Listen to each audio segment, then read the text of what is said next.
Hello guys, most welcome back to our YouTube channel Gyan with Sachin. तो दोस्तों, आज के इस कंप्लीट वीडियो में हम बात करने वाले हैं polytechnic first semester 2024 applied physics के मोस्ट इम्पॉर्टेंट क्वेश्चंस के बारे में। तो आप सभी को हम सभी चैप्टर वाइज इम्पॉर्टेंट क्वेश्चंस बताएंगे। हर चैप्टर से क्वेश्चंस को नहीं लिया गया है, उन्हीं क्वेश्चंस को बताएंगे जो आप सभी के एग्जामिनेशन में पूछे जाते हैं। तो इन क्वेश्चंस को मैंने शॉर्ट लिस्ट करके तैयार किया है आप सभी के लिए। इन क्वेश्चंस को आप भी अपनी कॉपी में नोट कर लेना और इनकी प्रिपरेशन जरूर कर लेना। आप सभी से प्रॉमिस है दोस्तों, पॉलिटेक्निक का थोड़ा बहुत एक्सपीरियंस भी है आप सभी के आशीर्वाद से। आप सभी के एग्जामिनेशन में क्वेश्चंस डेफिनेटली आने वाले हैं।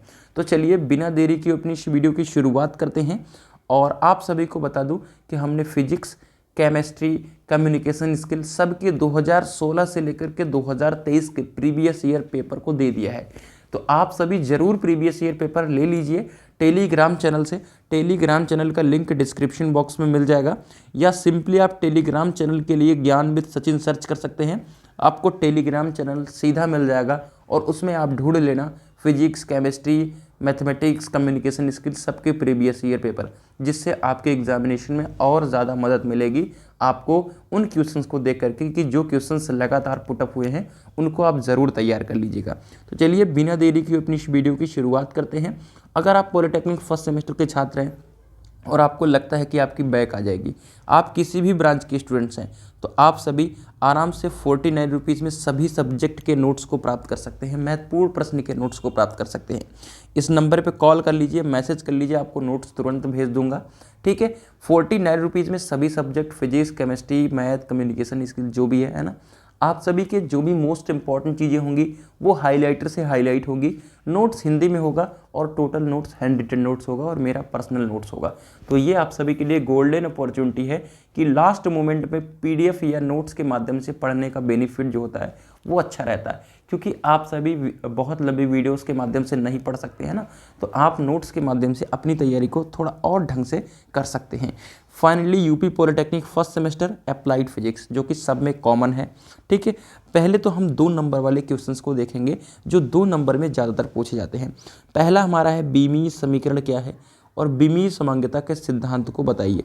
देखिएगा, बहुत बार पूछा गया है, बहुत बार, और डेफिनेटली फिर से आपके एग्जाम में देखने को मिलेगा।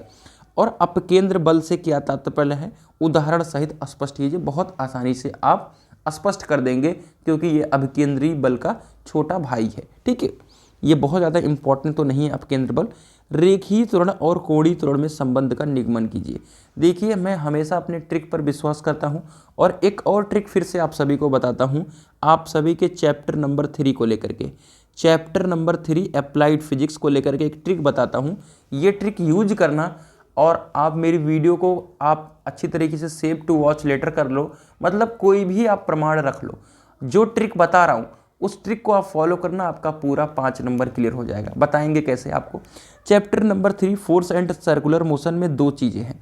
एक रेखीय त्वरण और कोणीय त्वरण में संबंध है, जिसका डेरिवेशन है B इक्वल आर ओमेगा, और एक 2 नंबर में और डेरिवेशन आता है A इक्वल आर अल्फा। फिर तीसरा डेरिवेशन है A equal V square by r, है ना। इन तीनों के अलावा चौथी चीज़ आप मत पढ़ना, और इन तीनों में एक चीज़ आपके डेफिनेटली 100% मैं गारंटी दे रहा हूँ कि पूछा ही पूछा जाएगा, या आप किसी भी प्रीवियस ईयर पेपर को उठा लेना, इन तीनों को देख लेना आपके एग्जाम में आए हैं नहीं। चाहे आपका V इक्वल आर ओमेगा आ जाए, या A इक्वल आर अल्फा, या A equal V square by r. A equal V square by r आएगा तो 5 नंबर में आएगा, ये सब आएंगे तो आपके पूरे 2 नंबर में आएंगे। ठीक है, एक ट्रिक आपको पता चल गई। चलिए अगले क्वेश्चन की तरफ चलते हैं। गतिक घर्षण गुणांक से क्या तात्पर्य है, घर्षण गुणांक और घर्षण कोण की परिभाषा लिखिए। ठीक है, इसे भी आप ज़रूर देख लीजिएगा, और नॉर्मली घर्षण क्या है, घर्षण की क्या उपयोगिता है, ये सब आप ज़रूर देख लेना। अगला है कार्य ऊर्जा प्रमेय, और उसको सिद्ध कीजिए इसकी उपयोगिता। जब देखिए सिंपली कार्य ऊर्जा प्रमेय आपका 2 नंबर में पूछा जाए तो आपको सिर्फ डेफिनेशन लिख करके उसका फॉर्मूला लिख देना है। अगर आपका 5 नंबर में पूछा जाएगा तो आपको पूरा डेरिवेशन प्रूफ करके देना होगा। संरक्षी और असंरक्षी बल देख लेना, ये क्या है, कई बार पूछा गया है 2 नंबर में। बल आघूर्ण, जड़त्व आघूर्ण एवं कोणीय त्वरण के बीच संबंध को लेकर एक छोटा सा डेरिवेशन है, जरूर आप कर लीजिएगा। जड़त्व आघूर्ण और घूर्णन त्रिज्या की परिभाषा दीजिए। छोटे छोटे डिफिनीशंस आपके पूछे जाते हैं। आपको अगर पेपर पैटर्न नहीं पता है तो शुरुआत के 1 से लेकर के 10 तक के क्वेश्चन, यानी 12 क्वेश्चन दिया होगा जिसमें 10 क्वेश्चन करने होंगे, एक एक नंबर के होते हैं। तो कुछ इस तरीके के क्वेश्चंस आपको एक एक नंबर में देखने को मिलने वाले हैं। और आप सभी बीमा पढ़ लेना, ठीक है। 2 नंबर का तो बीमा ही आ जाता है, छोटा छोटा पूछ लेगा, किसी का भी पूछ लेगा, है ना। तो डायमेंशन आप पढ़ लेना। ये सब चीज़ें हैं, ज़्यादा मेहनत करने की ज़रूरत नहीं है ना। अपने ट्रिक को फॉलो करिए, बहुत अच्छी तरीके से आप करेंगे। एक मैंने अपनी तरफ से दे दिया है न्यूमेरिकल, जिसको इस वीडियो में मैं स्किप कर रहा हूँ, इसको मैं आप सभी को रिकमेंड नहीं करूँगा। अब बहुत सारे बच्चे एक और चीज़ पूछते हैं कि न्यूमेरिकल, देखिए बीटी यूपी में न्यूमेरिकल तो बंद हो गया है, लेकिन अगर न्यूमेरिकल आएगा भी तो वो ऑप्शनल में आएगा। तो आप न्यूमेरिकल के पीछे बिल्कुल भी मत भागिए और मेरी बातों को ट्रस्ट कीजिए, आपका डेफिनेटली न्यूमेरिकल नहीं पूछने वाला है, ठीक है। तो न्यूमेरिकल मत, आप थ्योरी से भी अच्छा नंबर गेन कर सकते हैं। इवन हमने भी 40+ का स्कोर गेन करा है, ठीक है। फिजिक्स में, मैथमेटिक्स में 46, कम्युनिकेशन स्किल में 46, तो आराम से आप गेन कर सकते हो और कम समय में कर सकते हो। लेकिन उन चीज़ों को फोकस करना है जो आपके एग्ज़ाम में आए हुए हैं या एग्ज़ाम में आने की प्रोबेबिलिटी बीते 2-3 सालों में जो आए हुए क्वेश्चन हैं उन्हीं को पूछता है। तो आप ऐसे क्वेश्चन को निगलेक्ट करो जो कभी नहीं पूछा गया, उन पर ध्यान ही मत दो जो सिलेबस में है नहीं है, क्या फ़र्क पड़ता है। क्योंकि आपका पेपर ओवरऑल कितने नंबर का बनता है, 70 नंबर का बनता है, और जिसमें से आपको अटेम्प्ट कितना करना होता है, 50 नंबर का। आपको पता होना चाहिए ना, क्योंकि ये ऑप्शनल में होता है 20 नंबर, ठीक है। तो 70 नंबर में तो आपका सब कुछ हो ही जाएगा, ठीक है। लेकिन जो भी पढ़िए ढंग से पढ़िए। और अगला क्वेश्चन है, भू स्थिर उपग्रह से आप क्या समझते हैं, इसके क्या उपयोग हैं। काफ़ी इंपॉर्टेंट क्वेश्चन है। किसी द्रव के पृष्ठ तनाव की परिभाषा दीजिए, सूत्र तथा बीमा भी दिखाइए, ठीक है। ये आपके बहुत इंपॉर्टेंट क्वेश्चन है।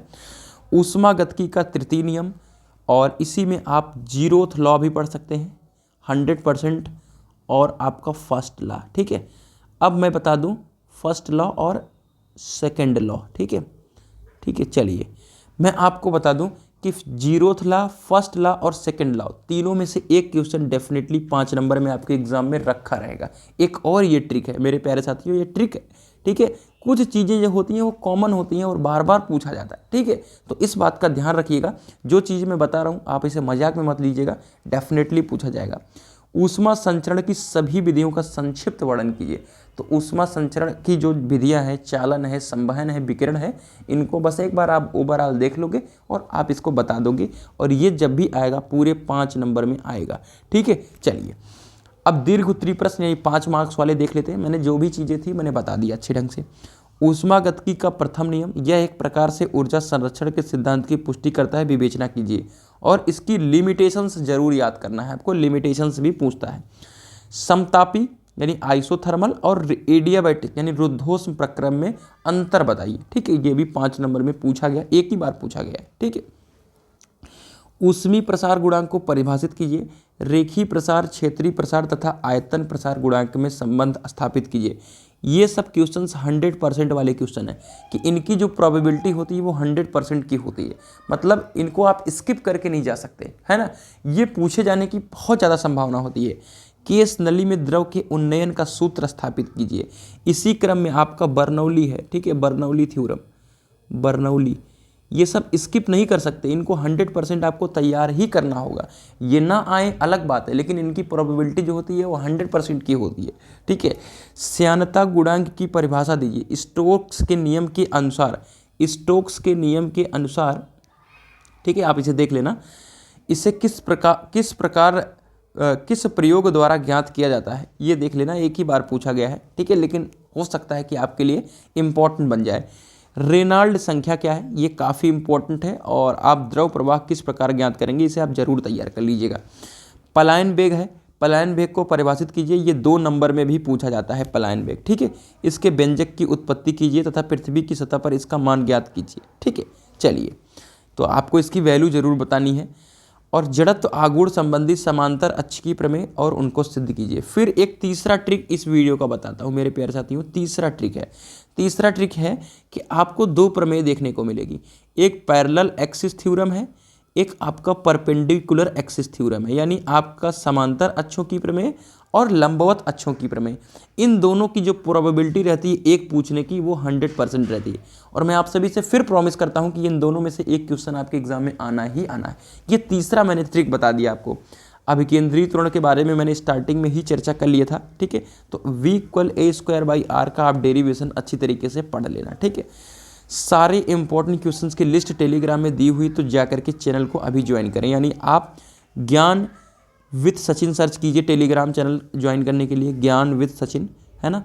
और वहाँ पर इनकी PDF को मैं सेंड कर दूंगा और उसके साथ साथ ही आप प्रीवियस ईयर पेपर को भी वहाँ से देख सकते हैं, है ना।